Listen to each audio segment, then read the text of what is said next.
हर बार आतंकवादी मुसलमान क्यों होता है? या आपने अभी कहा कि दबा दिया था, एक्स्ट्रा दबाया था, नाम में वजन होता है, ये क्यों आपको लगता है? ऐसा क्यों हो? ये परसेप्शन क्यों कितने बना? बड़े पैमाने पर लोगों को आतंकवादी बनाया गया, ठप्पा लगाया गया, इस रिसर्च पे अगर कभी कोई मीडिया हाउस काम करे ना तो आपकी आंखें भर आएंगी। ऐसे ऐसे लोग हैं, 17 साल बाद बाइज्जत बरी, 23 साल बाद बाइज्जत बरी, 12 साल बाद बाइज्जत बरी। आप वो 22 साल लौटा सकते हो किसी इंसान के जिसका नाम अकरम था, जिसका नाम साहिल था, जिसका नाम सुहेल था? वो 17 साल लौटा सकते हो किसी के? सदियों से यहीं पर रहता है, जाने कितने दुख सहता है। भीगी पलकों से एक बेटा भारत माँ से ये कहता है, पुरखे हम सबके गोद में तेरी खाक ओढ़ कर लेटे हैं, माँ हम भी तेरे बेटे हैं।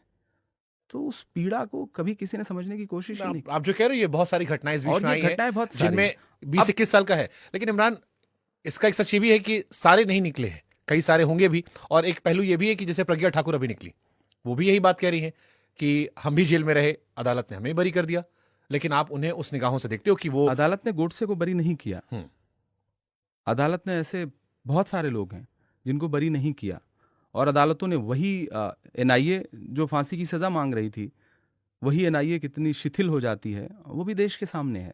इस पूरे एपिसोड में अगर आप जाएंगे तो अदालतें, बट आखिर में तो लोगों को अदालत का फैसला याद रहेगा ना। जैसे आपने कहा सब कि 21 साल बाद बरी हो गए, स्वीकार ऐसे वो कह रहे हैं कि पूरा शरीर तोड़ दिया। सब स्वीकार कर रहे हैं। लेकिन कई मामलों में अदालत से बरी हुए लोग, हाई कोर्ट से बरी हुए सरकारें तुरंत सुप्रीम कोर्ट चली गईं। कई मामलों में अदालत मतलब सरकारें बहुत खामोश, ऐसी चुप्पी ओढ़ती हैं कि आपको पता भी नहीं चलता। और जिस मीडिया ने फ्रंट पेज पर हाफ पेज की खबरें छापी, प्रिंट मीडिया ने, चैनलों ने बड़े बड़े प्रोग्राम चलाए, वो बाइज्जत बरी होने के बाद कभी सुध भी नहीं लेती हैं। That's how media is. ये होता है, ये लेकिन दूसरे केसेस में नहीं हो रहा है। मतलब एक बारीक, एक महीन एक सिस्टम ऐसा है जो काम कर रहा है, जिसके लिए बहुत सॉफ्ट टारगेट है मुसलमान, उस पर ठप्पा लगा दो। मतलब मैं जानना ही चाह रहा हूँ, आपने मुझे कहा लगता है कि वो राजनीति को, मतलब हमारे साथ तो कई तरह से नाइंसाफी हुई ना। लंबे समय तक तो आप ही की सरकार, जैसे कांग्रेस जिस आज आप है, बहुत लंबे समय सरकार उनकी रही, तो फिर ये माहौल क्यों बना कि आप कह रहे हो कि मुसलमान को सॉफ्ट टारगेट करना पड़ा? देखिए, सबसे पहली बात तो ये सोचना कि सिर्फ राजनीति बहुत सारे मसलों का हल है, सरकारें चेंज हो जाना बहुत सारे मसलों का हल है, तो मैं इससे इत्तेफाक नहीं रखता हूं। मेरा अपना मानना है कि ये एक ऐसा सिस्टम है जो अपने हिसाब से काम कर रहा है। आजादी के बाद से वो आजादी के बाद से काम कर रहा है, और वो उसके मन में कहीं ना कहीं एक बारीक सी सांप्रदायिकता है, वो खत्म होनी चाहिए। वो नहीं खत्म होगी। एक बड़ी आबादी को आप हमेशा शक की नजर से देखें। आपसे ही शुभंकर भाई सुबह शाम कहा जाए सबूत दो, तुम अच्छे आदमी हो, तुम देशभक्त हो, तुम सबूत दो। कितनी बार सबूत दे कोई? कितनी बार? कब तक?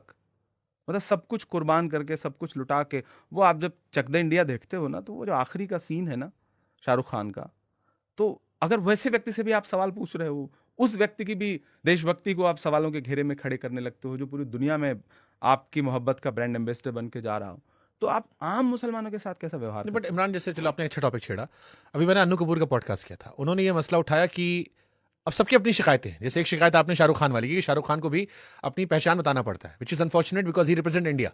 वो ग्लोबल आइकन हमारे, और हम सबको वो रिप्रेजेंट करते हैं बाहर जाकर। बट वो कहते हैं कि उसी बॉलीवुड में वो नेगी साहब का किरदार था, जिससे बाद में कबीर खान बना दिया गया। बॉलीवुड में 70 के 80 दशक में बहुत ही आरोप, बहुत सारे आजकल के जो पुराने लोग हैं, वेटरन्स, वो ये कहते हैं कि बड़े सिस्टमैटिक तरीके से बॉलीवुड ने हमेशा इमरान चाचा को ही अच्छा दिखाया।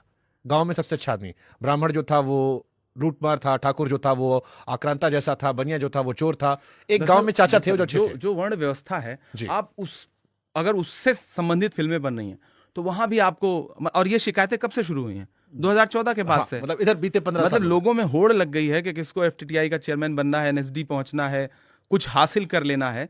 तो आप कैसे, मतलब जो अपना नाम उर्दू उपनाम रखें और बाद में पता चले कि उर्दू से संबंधित सारे साहित्य को खारिज करने पे आ जाएं, तो आप समझ लीजिए ना कि कौन सी मानसिकता के साथ काम कर रहे हैं। तो अन्नू कपूर जी ने ये बात कभी पहले कही नहीं कही, अभी कह रहे हैं कि वो बॉलीवुड तो इस तरह से काम कर रहा है। भाई बॉलीवुड तो आप सामान, बॉलीवुड तो जालीदार टोपी पहना करके जो सिंबोलिज्म दिखा रहा है, फिर तो मुसलमान उस पर करे कि भाई आप मतलब हर व्यक्ति को जालीदार टोपी दिखा करके आतंकवादी बताने की कोशिश क्यों करते हो? आप सिंबोलिज्म की जो राजनीति कर रहे हो, हम भी कोस हैं, वो भी कोस हैं।